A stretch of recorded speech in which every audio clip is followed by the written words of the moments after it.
North Korea's state-controlled newspaper has taken aim at the U.S., claiming it's plotting to wage war on Pyongyang. It accused Washington of staging secret military drills aimed at eventually infiltrating the North Korean capital.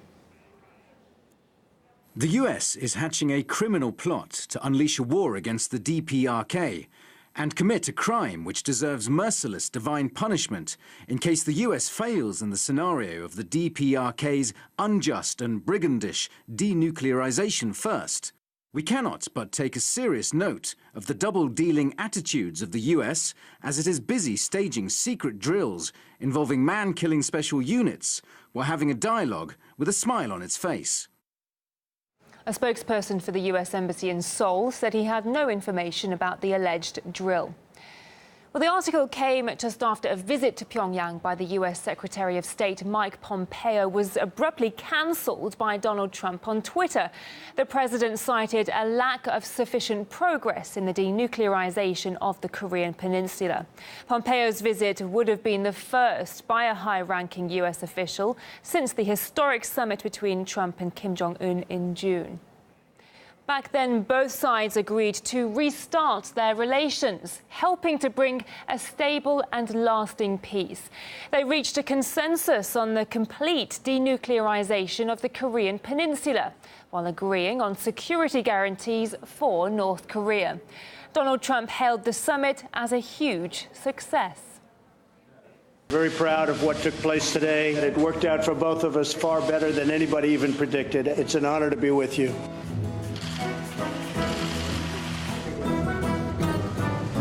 Tremendous success. They'll be tremendously successful. And it's my honor, and we will have a terrific relationship, I have no doubt. Let's go live now to international affairs expert Andrew Lung. Mr. Lung, thank you for joining us on the programme to discuss this. In your opinion, how serious is this, considering it's coming from the official newspaper of the North Korean ruling party?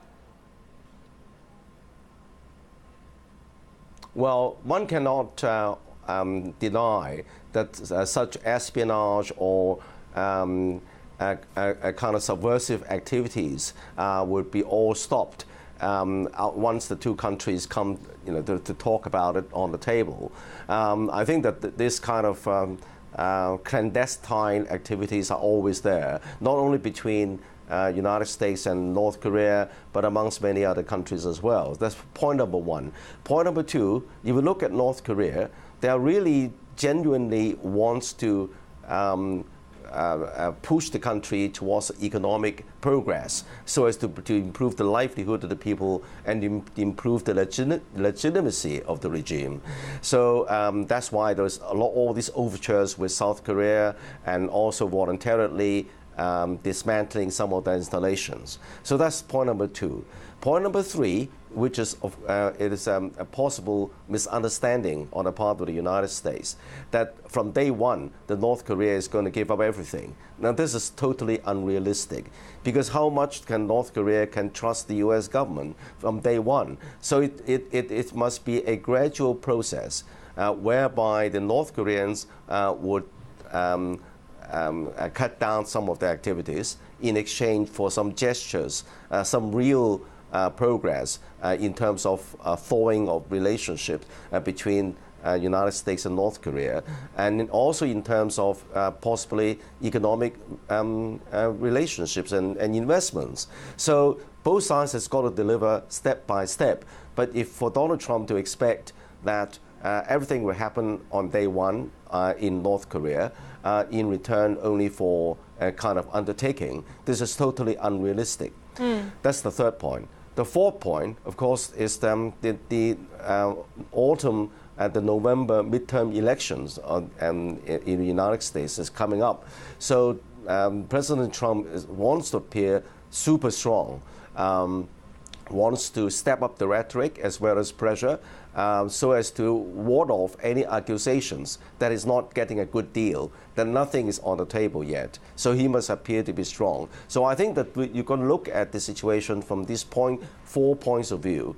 The kind of intentions of the North Koreans, the impossibility of of ruling out any kind of clandestine activities, and also the unrealistic expectation that the North Koreans would give up everything on day one, and fourthly, the midterm elections coming up. Mike Pompeo, his planned visit, it was cancelled so abruptly, wasn't it? Were you surprised by that, or do you think we can read anything into how abruptly it was cancelled via Twitter by Trump? Well, I think that for his the secretary, defense secretary, or the Secretary of State visiting North Korea at this stage, before the midterm elections, there is nothing the Trump administration could see that they could gain. Because if there is a genuine deal, there is no need to send the Secretary of State over. If there is no genuine deal, sending the Secretary of State over is not going to solve the problem, and it's going to even drag down the credibility of the Trump administration before the midterm elections, hence the cancellation of the visit. I think this is a move to limit the kind of contain any possible damage to President Trump's credibility before the midterm elections.